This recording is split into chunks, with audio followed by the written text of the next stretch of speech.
Ladies and gentlemen, the President's Own Marine Chamber Orchestra, the Cathedral Singers, and Chase Lounge.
How I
I can't believe I see 100 yellow ribbons round the oak tree.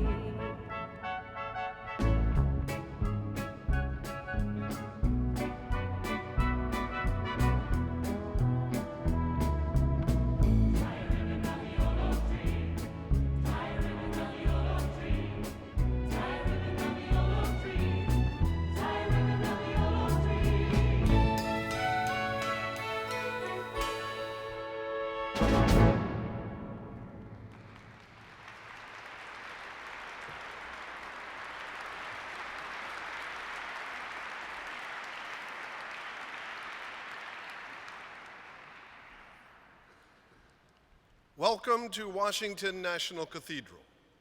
My name is Randy Hollerith, and I am Dean of the Cathedral.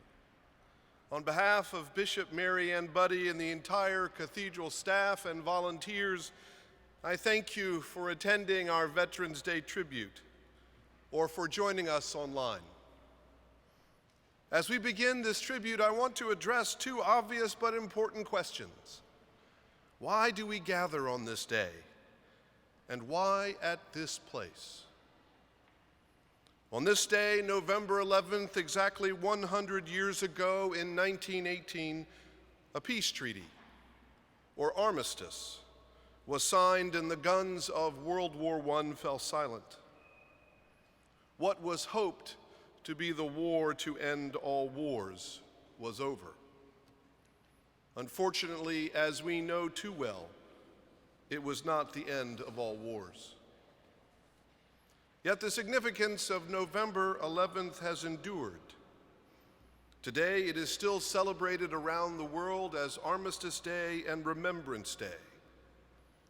Here in the United States, November 11th has also become the day we honor all who served in our military. And this is why we gather this evening. So why here? Why this cathedral? Washington National Cathedral holds a unique position in our nation.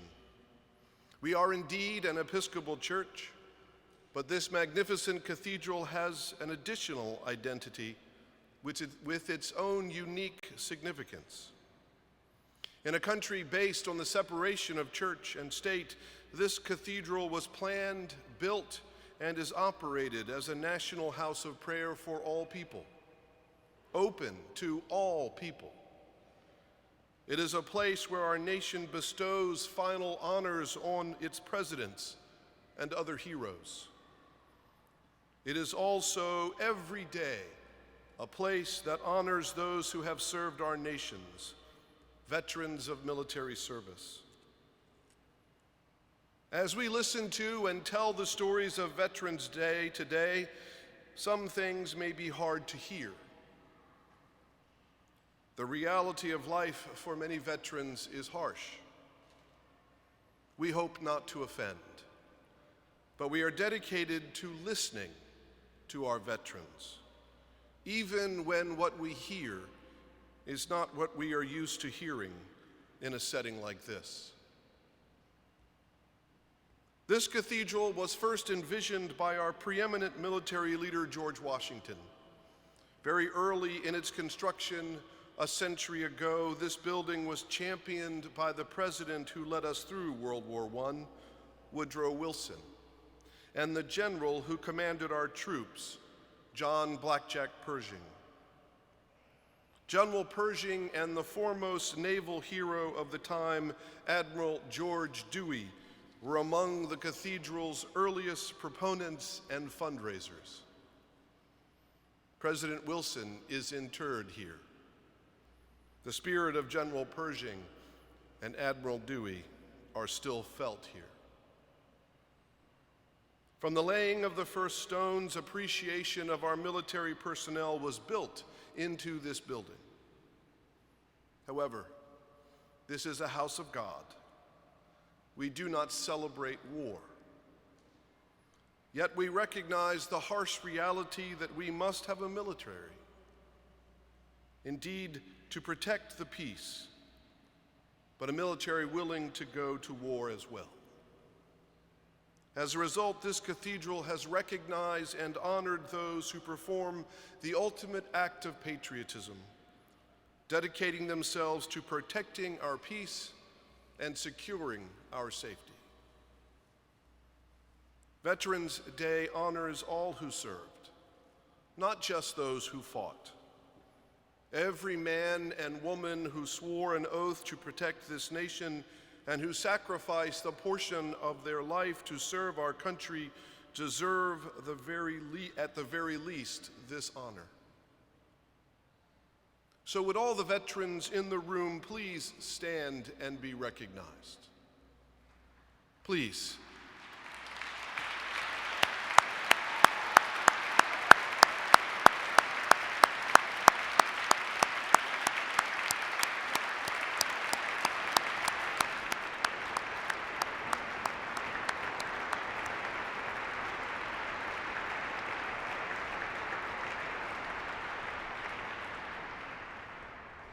Would the families of veterans who sacrificed so much please stand and be recognized?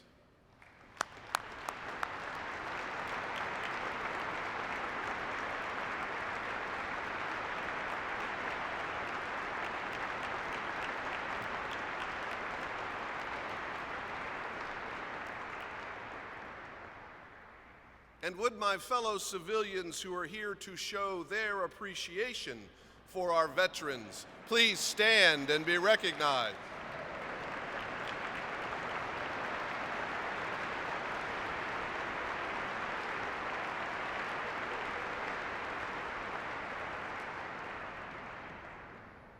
My thanks to all of you for being here this evening and joining us in this tribute.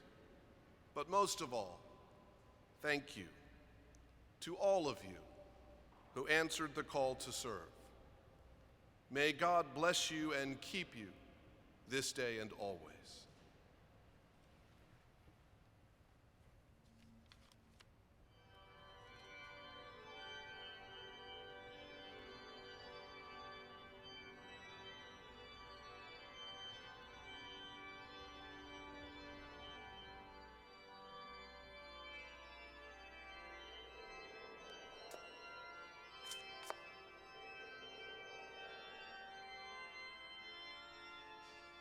Admiral Dewey, good to see you, sir. Join me. With pleasure, Mr. President. Magnificent building, isn't it? I'm so glad we were instrumental in getting it built. General Pershing, this is the 100th anniversary of the end of your war, you know. I do indeed. Unfortunately, it was not the war to end all wars that we hoped. So, is this anniversary why we've been summoned? It is my understanding that we have been called forth as three of the earliest champions of the cathedral, and as veterans ourselves, to join in this celebration of Veterans Day. And I have been told that the noted songsmith Irving Berlin awaits us.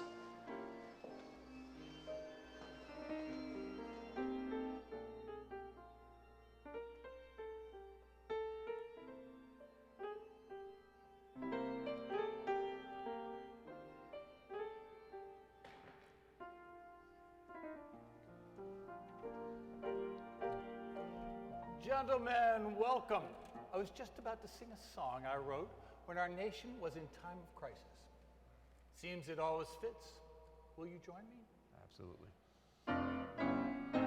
It's up to you. What will you do?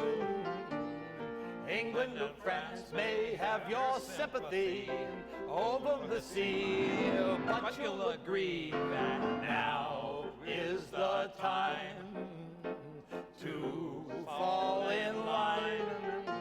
You swore that you would, so be true to your vow. Let's all be Americans now. Wonderful, wonderful, Mr. Berlin. Thank you. But You know your song that we all love to sing. Sure. No. Catchy tune, Mr. Berlin, but I meant, you know, the other one.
On August 11, 1951, while fighting in the Korean War, infantryman James McEachin was on patrol with a group of soldiers who had volunteered to retrieve the body of a fallen comrade. McEachin's unit was ambushed by Chinese troops and overwhelmed. McEachin was gravely wounded and left for dead. He was one of only 2 of the unit's 12 soldiers who survived. For his service, he was awarded the Purple Heart and Silver Star medals. He not only survived, but has built a remarkable 50-year career as a motion picture and television actor. We are honored to have him here with us tonight. Ladies and gentlemen, James McEachin. Thank you. Thank you, thank you. Thank you. True, thank you again. True, I am a veteran, a proud one, and I cherish this day because I bring with me the startlingly good news from a former commander of our troops in Korea that they are still firing at us. That in working on the road between North Korea and South Korea, they've discovered 30 more bodies that belong here in the United States. and we're going to welcome them home one day. My God, thanks to General Brooks for that news. This program is for all of you, but it is about veterans, and to a large extent, created by veterans. We certainly hope you are enjoying the program, but most of all, we hope you listen to the voices within the program. We interviewed and filmed dozens of vets who served in every war and in every era, from World War II to Iran and Afghanistan. Their voices are featured throughout the program. We fervently hope you hear them. Thank you. It was kind of a flip of the coin. And then I saw the recruiting posters and everything, I kind of got sucked in by those. The few, the proud, the Marines. It was a very prideful organization. It was the best of, the military. Due to family circumstance, I wasn't able to go to college like I had expected to. I graduated from high school and all my buddies were gone. I didn't want to go to college, honestly, but I didn't know what I wanted to do. I guess back then, work was tight and a lot of people went in. I didn't have a whole lot going on at that period of time in my life, and I knew I wanted to do something that would be worth my life actually going for. And I saw a recruiter, I talked to him, and it was maybe about a week later, I was in his office signing papers, and then one thing led to another, and it actually turned out I became a pretty phenomenal soldier.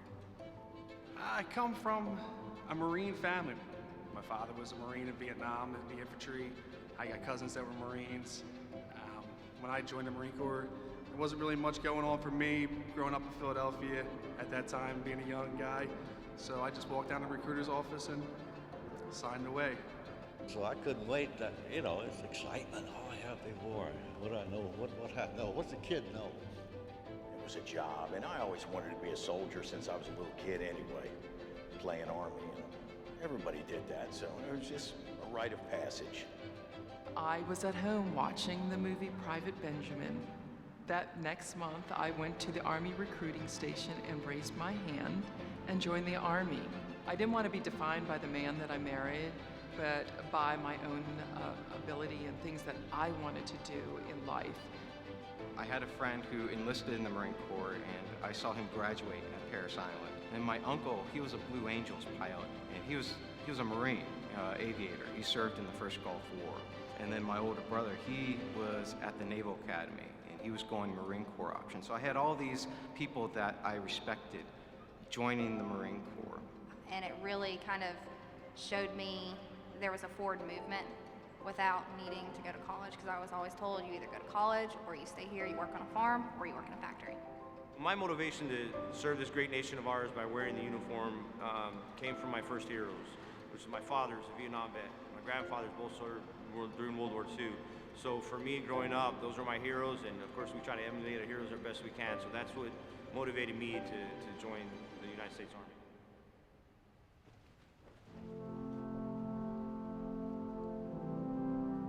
Well, the National Cathedral is an Episcopal church, but it is also a cathedral that tells the story of American history.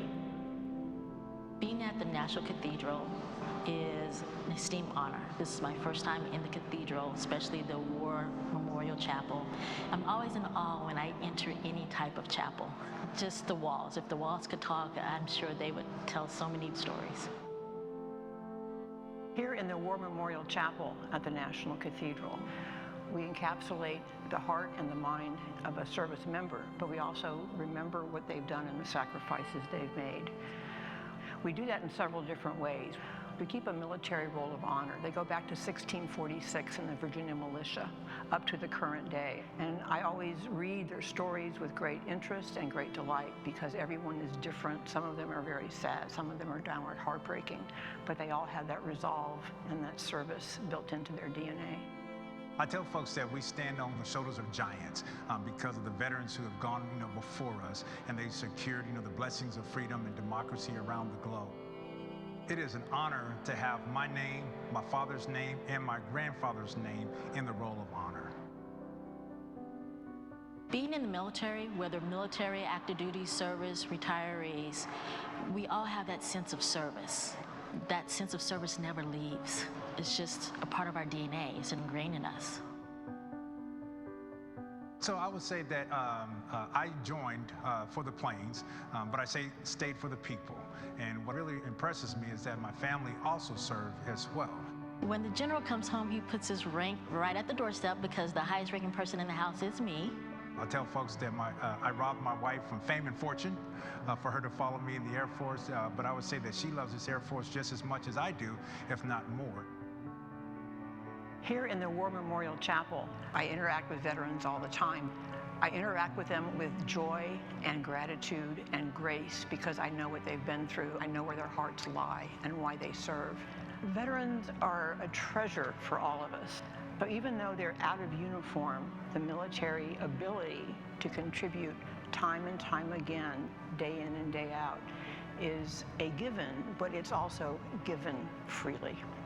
And I think that they are remembered here as nowhere else possibly on earth. They are treasures unto each of us, and their stories will live on forever in those books and in this chapel and throughout this cathedral's tapestry.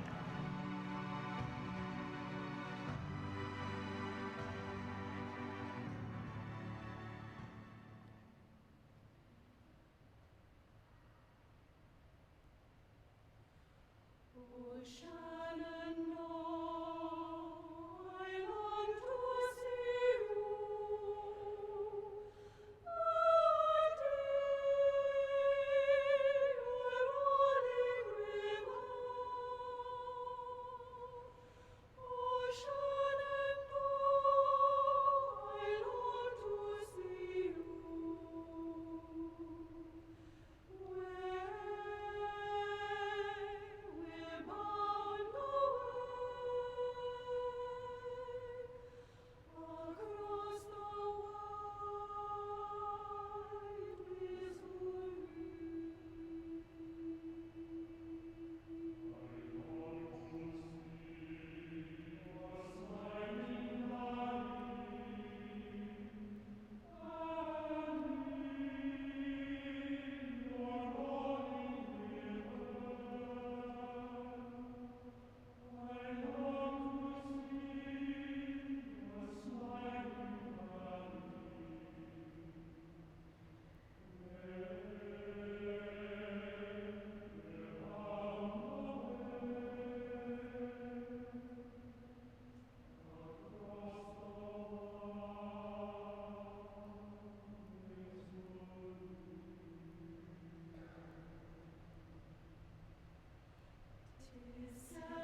stationed in Beirut, Lebanon during the Lebanese crisis over there. Spent the better part of the year training the Lebanese, maintaining the peace there, showing as a show of force, helping civilians, rebuild their city, in their country. I guess the Hezbollah and Iran just couldn't stand it, so they built a big old 20,000-pound truck bomb and drove it into our barracks and blew us up. I don't know why I was saved and why I was there, but I think it's to advance the story of the Marines in Beirut.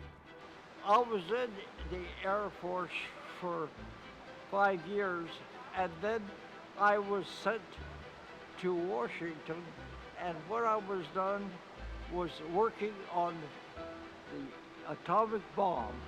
I felt I was working for the American people. I came in as a combat medic, trained up to be a patient care specialist.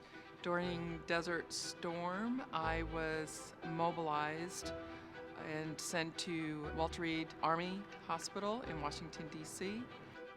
The German Army amassed a huge force, and that's when they developed the Battle of the Bulge. And the division that I was with was pretty well destroyed, and what was left were become prisoners of war. How'd you get out from being a prisoner of war? Well, it wasn't easy. They were going to march us to Nuremberg, the Germans were, and that's over 200 miles. And I felt that walk was too much, so I escaped with 3 other guys. I was a Hughes & Cobra H-1 avionics and weapons technician. Out of a camp of 200 to 250 Marines, I was the only female. I was on the USS Boxer when we got the call to rescue Captain Phillips. We diverted south, went down and snatched him up. I was with the 45th Infantry Division, 179th Regiment. We got in the Yellow River. They sent in more. The Chinese came in, and so they pushed us down. In my case, when I almost lost my left arm, that's what finally got me out of there. They sent me to the hospital there, patched me up, and they sent me back up to the front lines. And then got wounded again, so I kept going back and forth to MASH Hospital. 6 times? 6 times? 6 times, yeah. Well, I guess there's a lot of stories to tell about the World War II. I think there's something like 8 of us came back out of 208. I made the invasion of Africa, Sicily, and Italy in the 3rd Division under General Patton. Lived through the war. They tried to kill me, but they didn't get the job done. I got 4 Purple Hearts. I hope you never have to go to war like I did. Me too.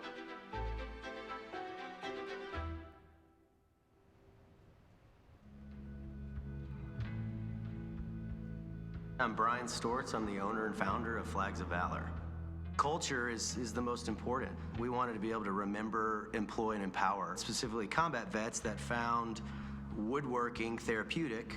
Working with my hands in general is soothing and great. I've lost a lot of friends, seen a lot of stuff, so if I can give back to veterans, I would do that. We get an opportunity to do a lot of shows, and we get to hear stories about someone's family member that served and what it means to them. And it's really important for us to have meaning behind what we do. Most of the times it's to honor either a fallen veteran or somebody that's coming out and has served our country. I think that the flags that are made and the men that are making them for us really put the story in, and you can see from one flag to another, I can know that Jeremy made that flag, or I can know that Rob made this flag, and their characteristics are coming through in that. And the fact that a piece of a veteran is going into a Patriot or another veteran's home is truly special. The one thing that everyone misses when they get out of service is the brotherhood, is the men and women they served with. So working with the community of veterans is great. It's almost like you're back in the military, but not. It's almost like home. Pretty much we're all cut from the same cloth. It doesn't matter what generation of the military, because we have guys from Korea all the way to Afghanistan, and we all just fit together like a family. I'm just humbled to be able to come to work every day. I get to work alongside men and women that served, but are very passionate about being an American, being patriotic, and just really about the mission of our company, which is to remember, employ, and empower.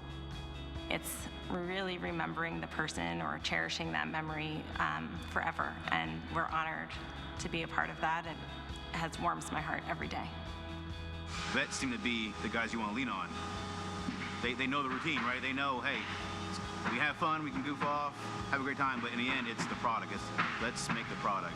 It's combat vets making American flags for the public. I mean, what's better than that?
We would be remiss today if we did not honor two of our nation's greatest veterans and public servants, both of whom served in the Navy and both became commanders-in-chief. George H.W. Bush enlisted in the United States Navy on his 18th birthday, June 12, 1942. He became a bomber pilot in World War II's Pacific Theater, flying Grumman Avenger dive bombers off an aircraft carrier. This brave man flew 58 combat missions and was shot down twice. He received the Distinguished Flying Cross and 3 Air Medals. Jimmy Carter graduated from the Naval Academy in 1946. After serving on the battleships Wyoming and Mississippi, he became a submariner. He did graduate work in physics and became involved in the development of the first nuclear-powered submarines under Admiral Hyman Rickover. President Carter has written a letter to us for inclusion in the program. It will be read by my new best friend, former Secretary of the Navy, John Dalton.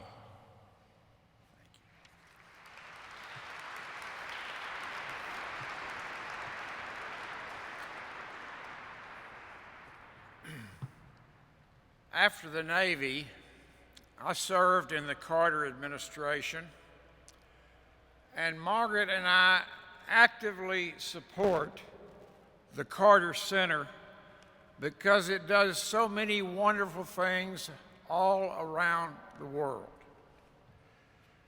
When I was in the Pentagon in the Clinton administration, I had the great honor to name a nuclear submarine the USS Jimmy Carter. He told me that other than marrying Rosalind and being elected President of the United States, that was the nicest thing that ever happened to him. I now have the privilege to read a letter from President Jimmy Carter dated November 11, 2018.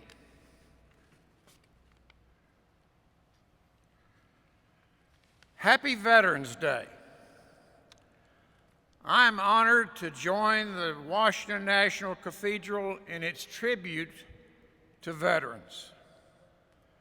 As a former Commander-in-Chief, but also as a retired Navy lieutenant where I served as a submariner, I am proud to be one of you.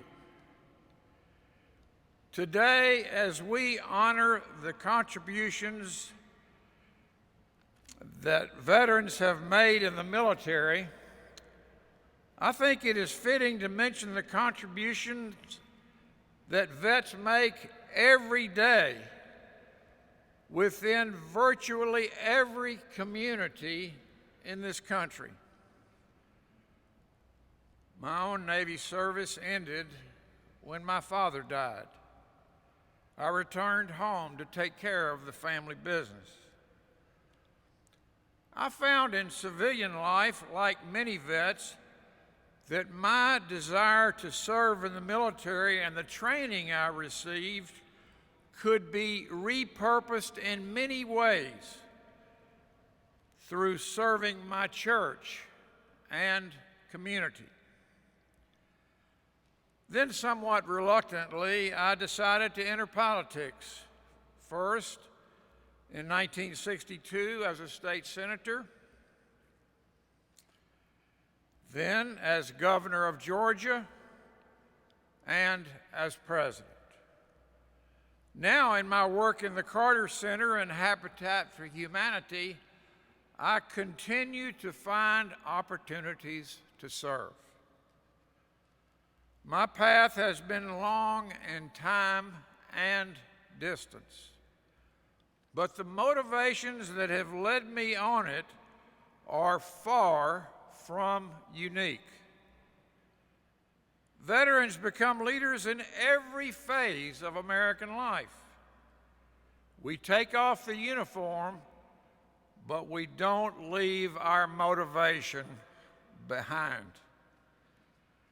So today, to my fellow veterans, I say thank you for your service in keeping us safe and free, but also thank you for all that you do, that you now do for your families, communities, and fellow Americans.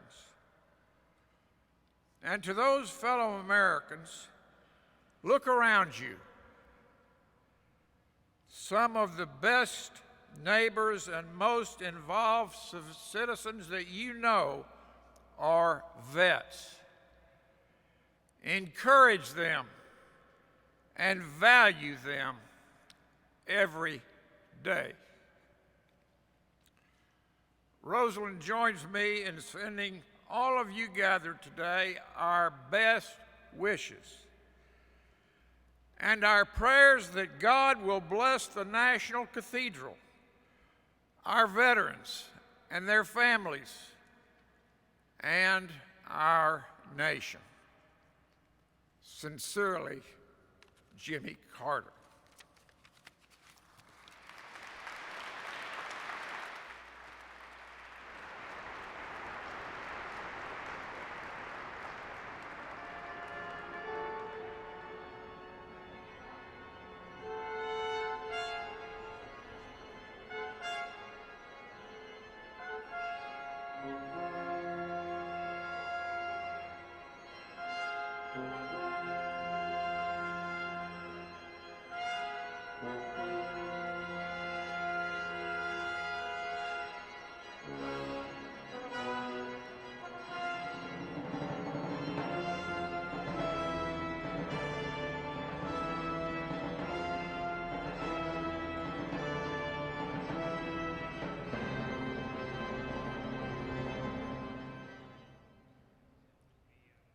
Please greet singer and songwriter and former Army specialist, Emmy See.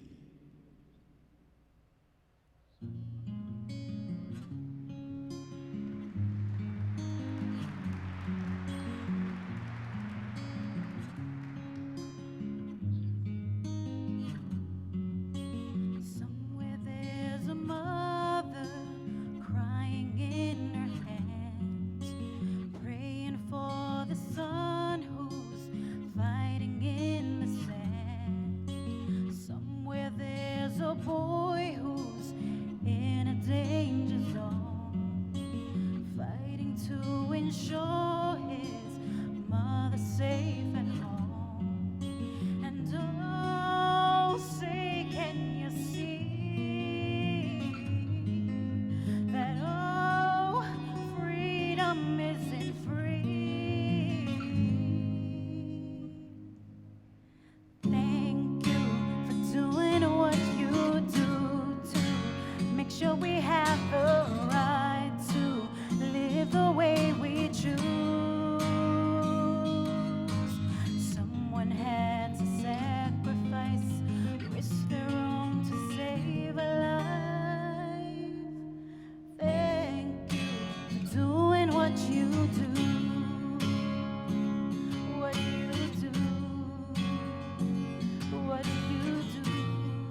what you do to make sure we have the right to live the way we choose.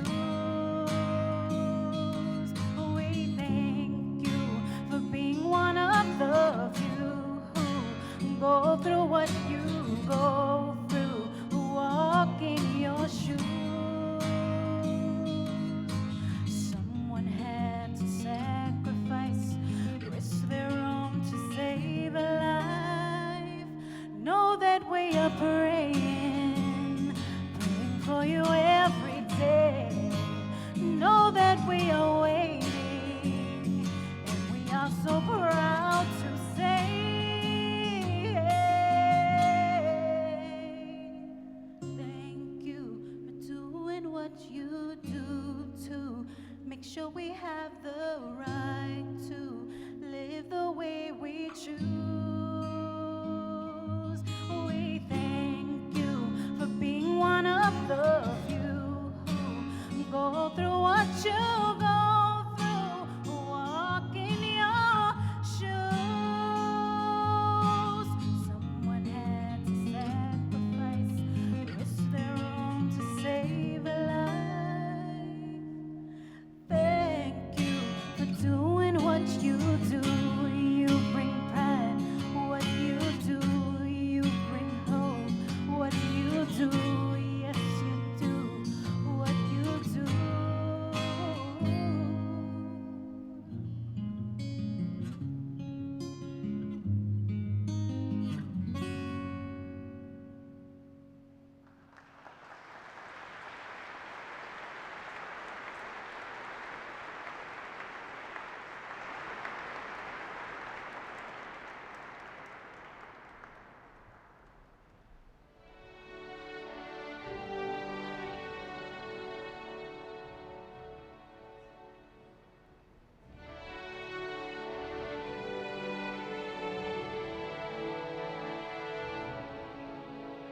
It's a very moving thing, and hard to look at it and see just names, but with each name there's a story. It's hallowed ground.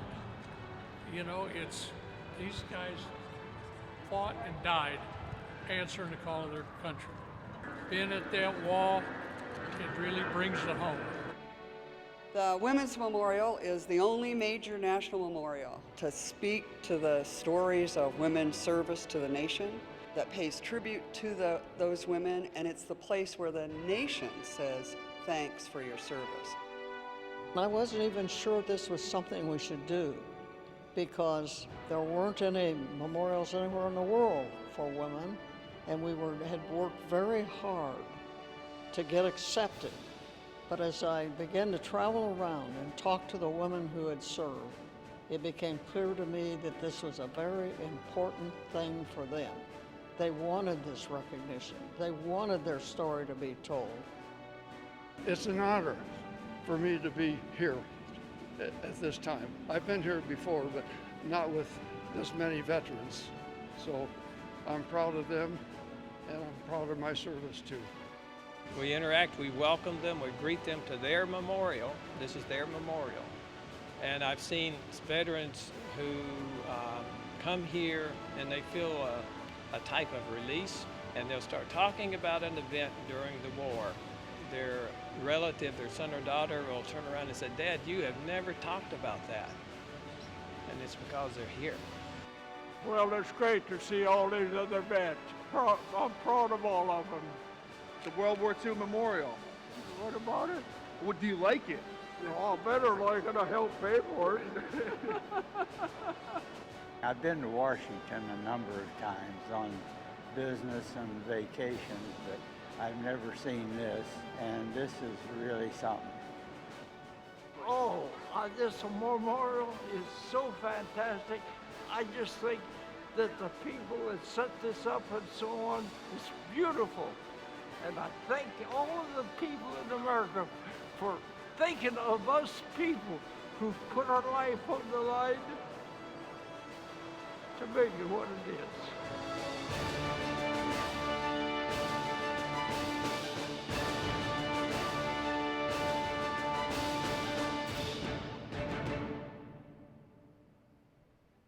My My name is Joe Alonso, and I'm the head stonemason here at the Washington National Cathedral. I've been here for 33 years. On September 29th, 1990, I had the honor of laying the final stone on the cathedral, marking 83 years of construction. We completed it that day.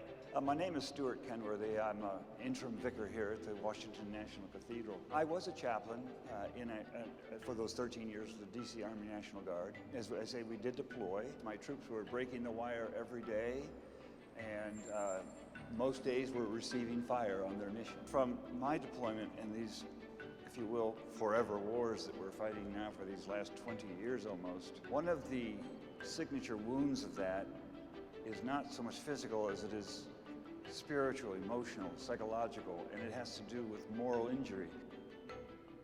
Everything changed that day. It was like a punch to the gut. I still walk around this place looking at the damage thinking, an earthquake, really?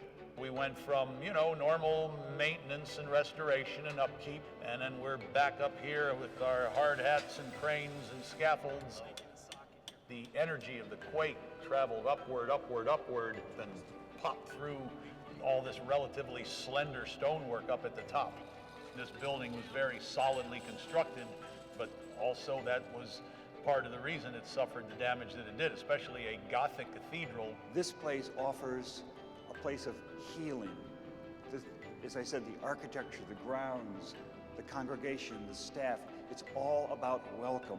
As part of our earthquake restoration, we were able to repair the interior, and now we're kind of working our way around the entrances and areas down low. We are up here at the moment this fall where some additional loose stones and scaffolding that's being removed. When I think about this cathedral and in relation to veterans, the building and all those other factors draw them in with some hesitancy, and they can find healing here, and many do. Oh, it's been amazing to think that, we're back in construction mode, and it is interesting, and we're in places that I never thought we'd ever get to. Way up here on the top of this tower, the incredible view and the incredible construction all around us. It's quite a challenge. When veterans come here from whatever conflict or whatever branch of service, they feel welcomed, honored, and respected. I can see 8-10 more years of work. It seems to be the way it's going. I'd love to set the last piece of stone up here to mark the end of the reconstruction, and then I'll hang up my hard hat.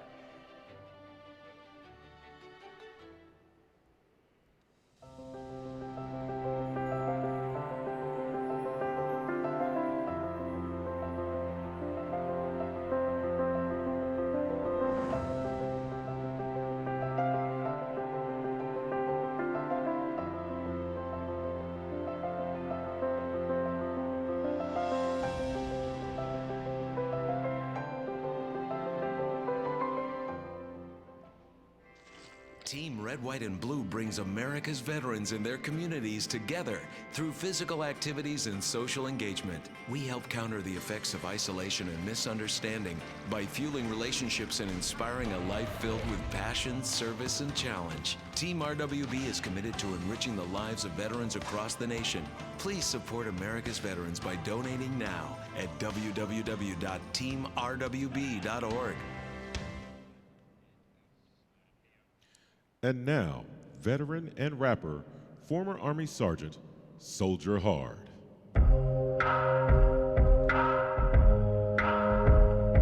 My triggers, it's unexpected, like a loud noise or somebody walks up on me or somebody startles me. Certainly I'm sent right back to the times when I was in country and I was in a firefight. And I go into that fight or flight mode. Sometimes, I'm good. At times, I'm not. Many ejected pills like a hot boiling pot. Try to block bad memories, cause I got a lot. I'm talking about triggers, I wish you would stop. The smell of burning smoke, I'm reminded by the flames. I hear a loud sound, it's an IED bang. Or is it gunfire that flies like a plane? Is the enemy shooting bullets, got no names? I get some shell shock, so please don't touch me. Let me be in my zone, fighting the enemy. I know you can't stop it, that's just how it is. Tell people around me to mind our own biz. It is what it is, but this my new life. My fists always clenching, ready to fight. Some say I'm wrong, to us it feels right. Others can't imagine, to us it's life. See, I'm only trying to live, but these triggers get the best of me. Every day, yeah, the past keeps on me. It's our reality, some say it ain't right. My mind's still at war, always ready to fight. See, I'm only trying to live, but these triggers get the best of me. Every day, yeah, the past keeps on me. It's our reality, some say it ain't right. My mind's still at war, always ready to fight. My mind's still at war,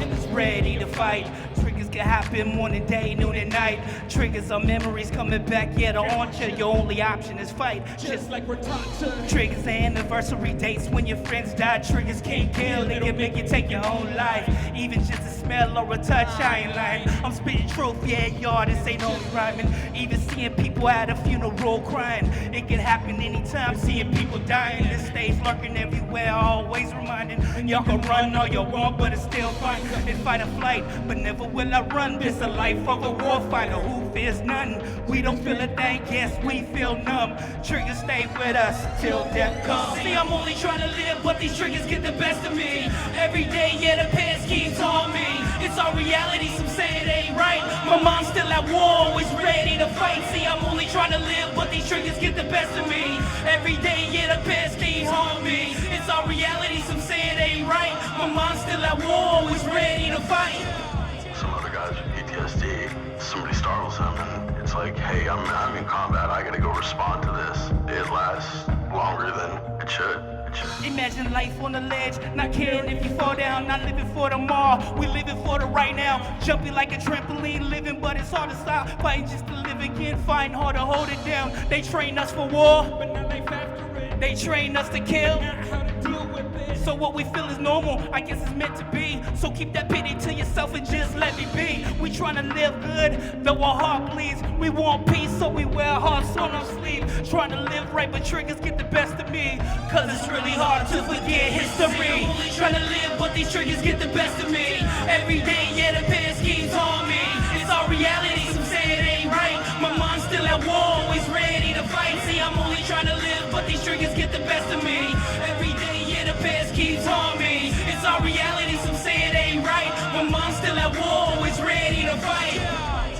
I guess what I'm working on now through therapy is to try and get myself to snap out of that fight or flight response. Thank you.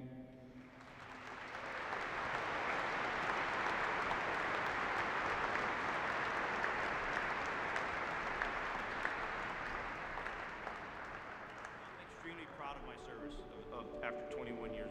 You know, I found my calling in the service, and that's to serve others, which is why I've chosen to, you know, to continue trying to honor the service and sacrifices of those that did wear our nation's uniform. What it means for me to be a veteran is it's very prideful for me. It's very emotional, sometimes mentally taxing because that's all you can think about with your friends. The camaraderie is still there because we all went through something, you know, that we'll never forget. I love the fact that I'm a veteran, that I have a sisterhood of fellow women veterans. When I got out, everybody was getting out. That was not unusual. In college, everybody was veterans, or most of us. It took me 10 years to accept the fact, not to be ashamed that I was a Vietnam veteran. I love the Marine Corps. I love being able to tell other people that I was a Marine, because it's shocking, especially as a female, for me to tell people that I was a Marine. I tell you what, there's nothing better than to be around a group of veterans. And they answered the call, whether it was draftees or volunteers. For me, it's great. It's sort of a club. If you haven't been in it, you don't know what it's like.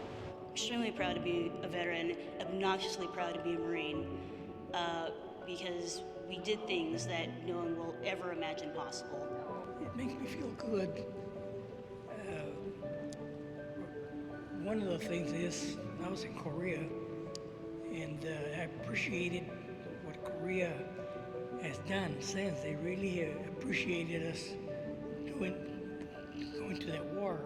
I I get very excited to tell people about what I did in the military.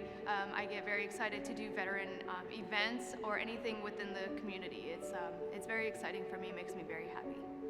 It's great because the nation still appreciates our veterans, in my opinion. We all stepped up. Every single one of us, from the American Revolution to today, have all been volunteers, and that we gave something back to the nation.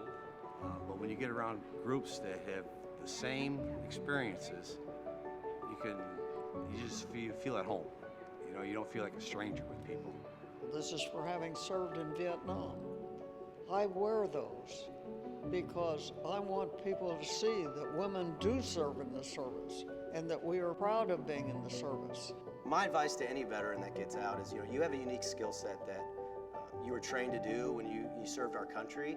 You're not alone, so there are a lot of guys, men and women out there that think maybe they're not sure what they want to do, or maybe they're struggling with something they face downrange.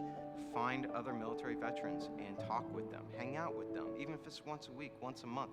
Reach out to them, stay reached out to them. Reestablish who you are.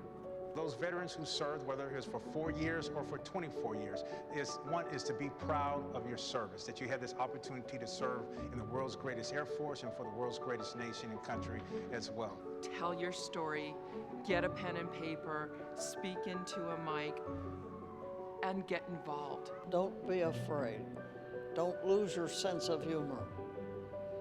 And do all you can, because what you do as a member of the military is important for you in all that you learn. It's important for our country. My one piece of advice coming to a new vet coming out would be to stay busy. Getting out, didn't matter what you were falling into, how well your plan was coming out of the military, the adjustment's gonna take some time. As a filmmaker, you could not write these stories. Even the best, most creative minds couldn't write these stories that these men and women tell you about just their daily experiences. These are amazing men and women that served and wrote a check for their nation. And I'm humbled by them every time I talk to them.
served our country and made us proud.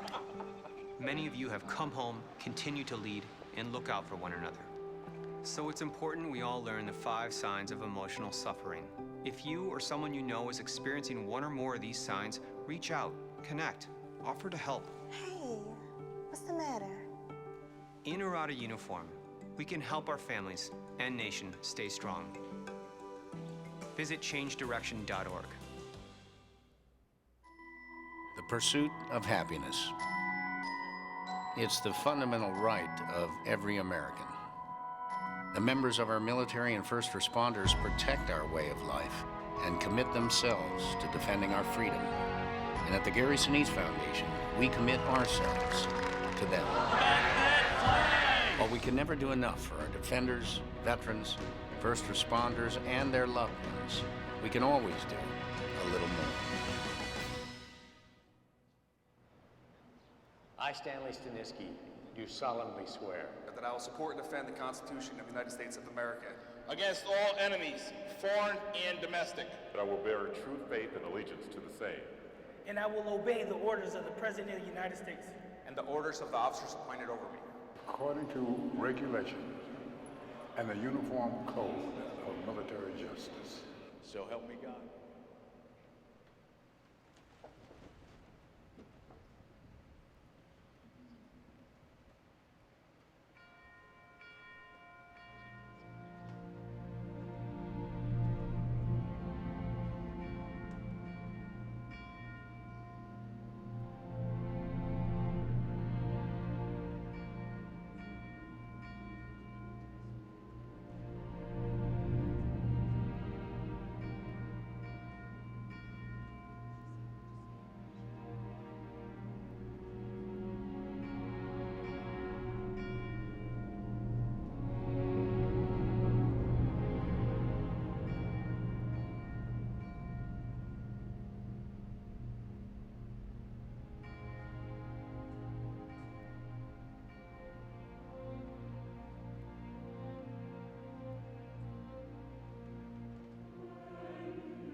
As the Marine Orchestra plays a salute to veterans, please stand when the song of your branch of service is played.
Former Chief of Chaplains of the United States Navy, Margaret Kibben.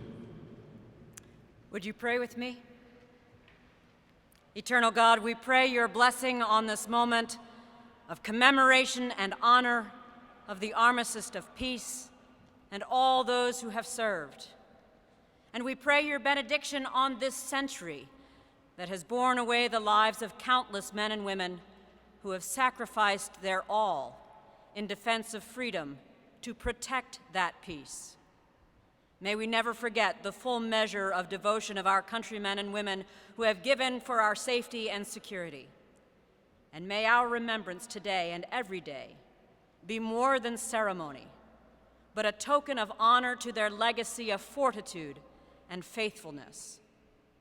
And now, as you call us out of the sanctuary to resume the living of our lives in the days and years to come, we ask that you would strengthen us with the same resolve, that we would remain steadfast to your will in the conflicts that rage around us.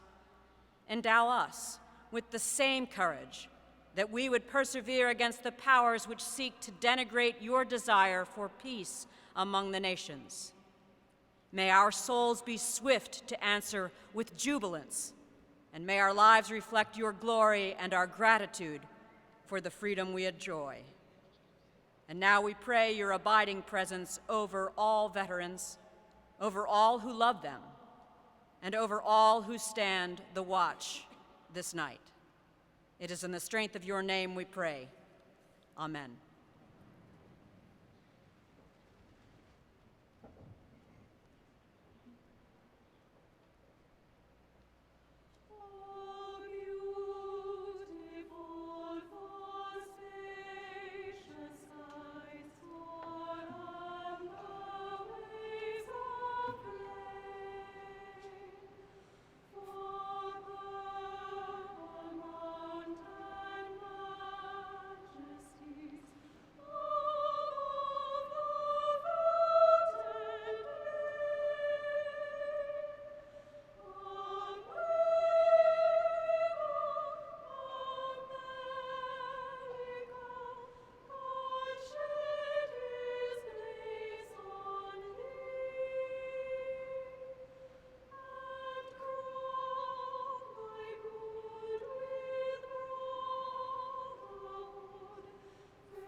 Ladies and gentlemen, thank you for joining our tribute to veterans.